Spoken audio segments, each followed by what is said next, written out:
शहरात गौरी गणपतीचा सण मोठ्या उत्साहात साजरा केला जातो। रविवारी वाजत गाजत मोठ्या आनंदाने स्वागत करण्यात आलं, तर सोमवारी मनोभावे पूजा करण्यात आली। कोणी गौरींना गणरायाची बहीण तर काही जण गणरायाची आई म्हणतात। तिच्या पूजनासाठी लागणाऱ्या साहित्याने बाजारपेठ गजबजलेली असते। गौराईच्या स्वागताची तयारी मोठ्या उत्साहात करण्यात आली, तर आई गौरीला भरजरी साडी नेसवून तिचा ठुशी, नथ, हातात हिरव्या बांगड्या आदी पारंपरिक दागिन्यांनी साज शृंगार करण्यात आला। लेक घरी आल्याचा आनंद आणि उत्साह कायम ठेवत आपल्या लाडक्या आई गौराईची मनोभावे पूजा करण्यात आली।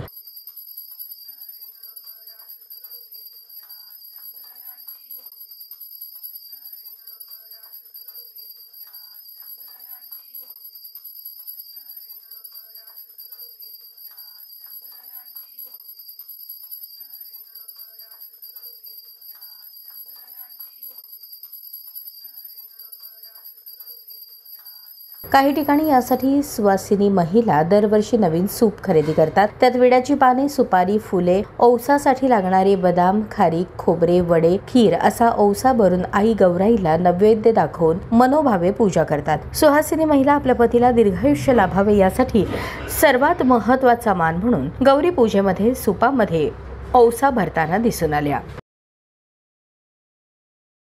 तिची आवड निवड लक्षात घेऊन तिचा नैवेद्य, शृंगार, सजावट करून मनोभावे पूजा केली जाते। आगमनाच्या दिवशी गौरीला भाकरी भाजीचा नैवेद्य दाखवतात, तर पूजनाच्या दिवशी गौराईला तऱ्हेतऱ्हेचा थाट असतो। फळं, करंज्या, लाडू, पुऱ्या, सांजोऱ्या, बर्फी दाखवली जाते। दुपारी पुरणपोळी, खीर, पुरी, घावन, घाटलं, आंबील असा नैवेद्य गौराईला दाखवून तिचे लाड पुरवले जातात। विशेष म्हणजे गणेशाच्या मागोमाग आलेल्या गौराईचे आगमन, पूजन आणि विसर्जन हे दिवस अगदी सुखाचे असतात। माहेरवाशिणी आलेल्या गौराईला गोडाधोडाचा नैवेद्य अर्पण करून लाडक्या बाप्पाची देखील मनोभावे पूजा केली जाते। 5 दिवसांचा हा काळ भक्तांसाठी सुखाचा मानला जातो। मंगळवारी गौरी विसर्जन होणार आहे।